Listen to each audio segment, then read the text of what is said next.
अल्लाह अल्लाह क्या मुबारक नाम है, अल्लाह अल्लाह आशिकों कहाँ कामो है। अल्लाह अल्लाह तो मेरा माबूद है, अल्लाह अल्लाह तो मेरा मकसूद है। अल्लाह अल्लाह तो मेरा मकसूद है, अल्लाह अल्लाह तो मेरा माबूद है।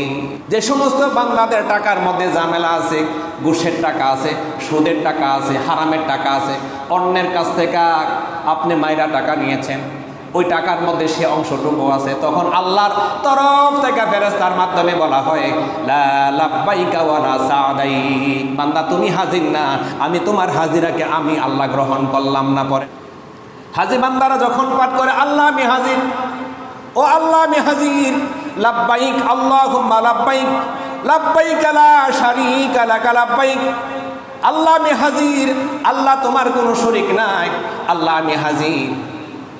হাদিস শরীফের মধ্যে আসছে আমার আল্লাহ ওই সমস্ত বান্দাদের কথা সারা দেন, বলে বান্দারে তুমি হাজির, আমি আল্লাহ তোমার তরফ থেকে তোমার হজকে গ্রহণ করে নিয়েছি। বলেন তো এই পৃথিবীর মালিক কে? এই পৃথিবীর মালিক কে? হায়াতের মালিক কে?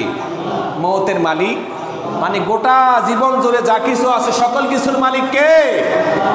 আল্লাহ রাব্বুল আলামিনের সামনে যায় যখন বান্দা বলে ইন্নাল হামদা ওয়ান নি'মাতা লাকা ওয়াল মুলক লা শারীকা লাক, বান্দা যখন বলে আল্লাহ সকল প্রশংসা আপনার জন্য এবং সকল নিয়ামত আপনার জন্য আল্লাহ, বান্দা যখন বলে আল্লাহ আপনি রাজ্যতের মালিক, আপনি ছাড়া কোনো ইলা নাই, আপনি ছাড়া কোনো সাহায্যকারী নাই, তার মানে হলো গোটা পৃথিবীর শাসনকর্তা আমি আল্লাহকে মেনে নিয়েছি, ঠিক না বলেন? আমি এখানে গ্রহণ করে নিয়েছি সকল কিছুর মালিক আমার আল্লাহ রাব্বুল আলামিন। আমার হায়াতের মালিক তিনি, মওতের মালিক তিনি, মসজিদের মালিক তিনি, পরিবারের মালিক তিনি, জমি জমার মালিক তিনি, এ রাজ্যের মালিক, ক্ষমতার মালিক তিনি। সুতরাং ওইখানে আমি প্রকাশ করলাম আল্লাহ আপনি ছাড়া কোনো ইলা নাই, আপনি আমার সকল কিছুর মালিক।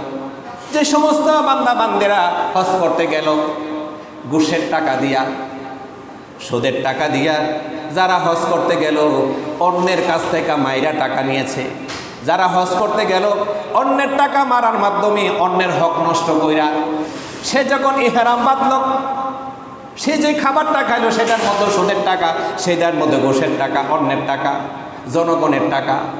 যে সমস্ত বান্দাদের টাকার মধ্যে ঝামেলা আছে, ঘুষের টাকা আছে, সুদের টাকা আছে, হারামের টাকা আছে, অন্যের কাছ থেকে আপনি মাইরা টাকা নিয়েছেন, ওই টাকার মধ্যে সে অংশটুকু আছে, তখন আল্লাহর তরফ থেকে ফেরেশতার মাধ্যমে বলা হয় লা লাব্বাইকা ওয়া লা সাদাইক, বান্দা তুমি হাজির না, আমি তোমার হাজিরাকে আমি আল্লাহ গ্রহণ করলাম না। পড়েন না নাউযুবিল্লাহ। জুলুম করে হজ করবেন, আপনি প্রতারণা করে হজ করবেন, ঘুষের টাকা দিয়ে হজ করবেন, সুদের টাকা দিয়ে হজ করবেন, আল্লাহ বলবেন না তোমার মতো হাজির আমার দরকার নাই, আমি তোমার হজ গ্রহণ করলাম না। সম্মানিত আমার দিনদার কলিজার ভাইরা, যে সমস্ত বান্দা বান্দিরা হজ করে আল্লাহকে রাজি করার জন্য, আল্লাহর সন্তুষ্ট হাসিল করার জন্য, আল্লাহ তাআলা তাদের সম্পর্কে বলেন ইন্নাল্লাযীনা ক্বালু রাব্বুনাল্লাহ সুম্মা ইসতাকামু তাতানাজ্জালু আলাইহিমুল মালাইকাতু আল্লা তাখাফু ওয়ালা তাহজানু ওয়াবশিরু বিল জান্নাতিল্লাতী কুনতুম তুআদুন। আল্লাহ রাব্বুল আলামিন বলেন ইন্নাল্লাযীনা, নিশ্চয়ই যারা, ক্বালু বলে, যে সমস্ত বান্দা বান্দিরা বলে রব্বুনাল্লাহ আমার রব আল্লাহ, আপনার রবকে, জবান ছেড়ে পড়ে না আমাদের রবকে। আল্লাহর নাম বলতে আপনাদের ভয় হয় নাকি? আল্লাহর নাম বলতে ভয় কিসের? যে সমস্ত দলের মানুষেরা মনে করে আল্লাহু আকবার এই স্লোগানটা শুধু অমুক দলের জন্য নির্ধারিত, যে সমস্ত দলের মানুষেরা এই ধরনের স্লোগান দেন তারা জঙ্গি।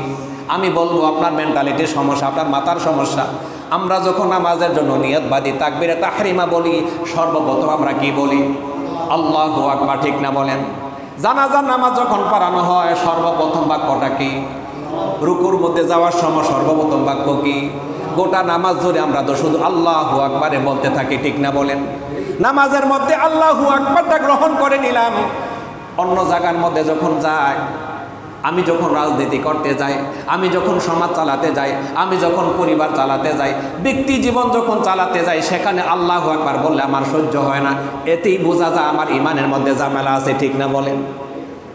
আমি যেমন নামাজের মধ্যে আল্লাহু আকবার ডাক সকল ক্ষেত্রে গ্রহণ করে নিয়েছি, হাজি বান্দারা যখন বলে লাহুল মুলকু ওয়া লাহুল হামদ, এ রাজ্য তো আল্লাহর জন্য এবং সমকল প্রশংসা আল্লাহর জন্য।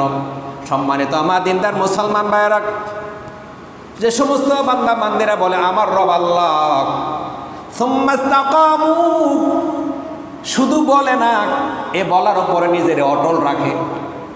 রব শব্দের তো হলো লালন পালনকারী। আমাকে আপনাকে লালন পালন করে কে? মায়ের গর্ভে আমাদেরকে লালন পালন করেছে কে? যারা বলে আমার রব আল্লাহ এবং এই কথার উপরে অটল থাকে, কোনো মাজারের কাছে সাহায্য চায় না। সাহায্য চায় কার কাছে? কোনো পীরের কাছে সাহায্য চায় না, সাহায্য চায় কার কাছে? কোনো তাবিজের উপরে নির্ভর করে না।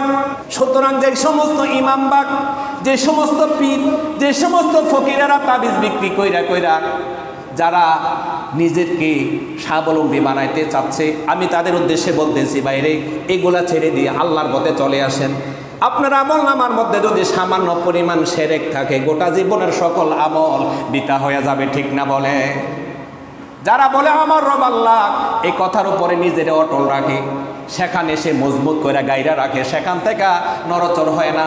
ওই সমস্ত বান্দা বান্দীদের জন্য সুখবর হলো, তাতানাজ্জালু আলাইহিমুল মালাইকাতু আল্লা তাখাফু ওয়া লা তাহজানু।